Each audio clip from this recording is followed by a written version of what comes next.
లేకుండా ఓసిగా ప్రయాణం చేస్తావా? నీ బాబు తరపున బస్సు మీ బాబు అండి. తొందర ఫైన్ కడతావా జైలు కడతావా? పైన కట్టానండి. ఇంకెప్పుడు ఇలా చేయదు. అంటే టికెట్ తీసుకోపోయినా ఫైన్ కట్టదంటారా? టికెట్ లేకుండా జర్నీ చేయొద్దు అంటున్నాను. దేనికి? నా దగ్గర డబ్బులు లేవు. 500 రేపు తీసుకొచ్చి ఇచ్చి ఇవి తీసుకెళ్తాను. నేనేమైనా తాకట్టు వ్యాపారం చేస్తున్నానా? అయితే మీ అడ్రస్ ఇవ్వండి. రాసుకోండి. మద్దలపాలెం వెళ్ళాలంటే ఏ బస్ ఎక్కాలండి? మద్దిలపాలెం బస్సే ఎక్కానండి. ఆవిడెవరో టైం ఎంత అయిందని అడిగింది. 10 అయింది.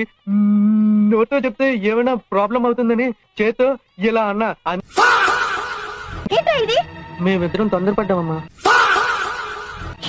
పెళ్లి చేసుకున్నామన్నారు. ఓ, పెళ్లి చేసుకున్నామమ్మా. నాకు చెప్పకుండా పెళ్లి చేసుకోవడానికి నువ్వు నాకు చెప్పావా?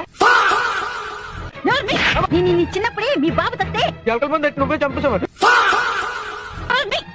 నేను మదర్ వరుసల్లో పెంచితే మదర్ వరిసా కాదు, మా మదర్ టెరీసా. మర్యాదగా నా కొడుకుని వదిలే.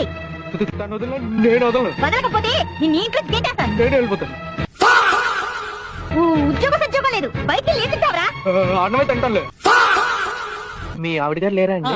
పోయింది. లేచిపోయిందటగా? నీకెలా తెలుసు? ఇందాక బ్రోకర్ చెప్పాడు. మడత మంచి మంది